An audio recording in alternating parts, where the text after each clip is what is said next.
So I quit my job July of 2015.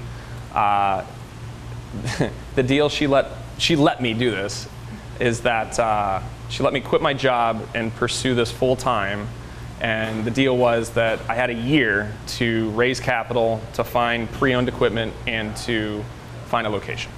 So it took me. So I quit my job in 2015. Right. I signed the lease of this place in 2016, Right. and then we're opening in 2017. She's ready to kill me. And rightfully so. Like, everybody I talked to was like, "Your wife must be a saint." And I'm like, "Yeah." So I did a Kickstarter. So I gave you the kind of the context, right? So 2013, put a home brewing system in my basement. Sat down with Four Hands and Perennial, and really got to like pick their brains so I'd have some credibility for my business plan. 2014, I decided to do a Kickstarter campaign. I love video production, always wanted to get into it, had no idea how. And met this college kid who I hired to shoot my Kickstarter campaign. But I really kind of control freak sometimes, so wanted to be a part of like the editing process of the story, the message. And so in 2014, he shot the video, and then we spent probably 50 hours in my basement editing this video. And we set the goal at Kickstarter for 25 grand, got to 5 grand, and you have to hit your goal, so I didn't get any of that money. So 2015 rolls around, I'm quitting my job, and I'm like, there's 5 grand on the table. Like, let's just do one last Kickstarter campaign, shoot a short video, I got the same guy, and just try and recoup that 5 grand. So I set the goal at 5 grand, we raised 15.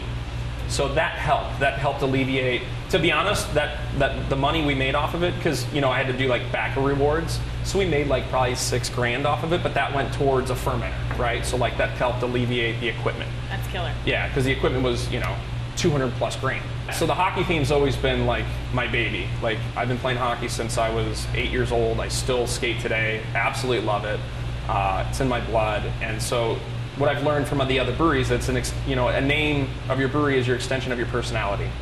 And it's literally, there could have been a dozen different hockey terms, but I've decided to go with center ice.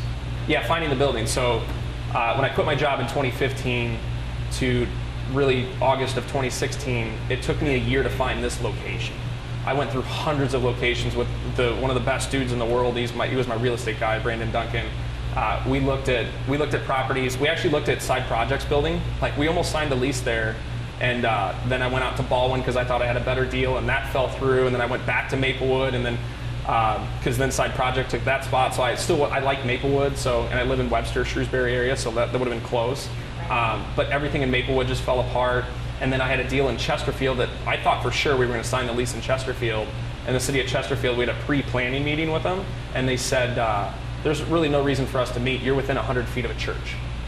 And it completely shut everything down, like months worth of designs and work and blah, blah, blah. So then I told Dunk, I said, dude, like, we've got to find something now. Like, get me your database and I'll find something. So I found this building off Locust called the Nash Automotive Building. And my kid's name's Nash, after my wife's maiden name.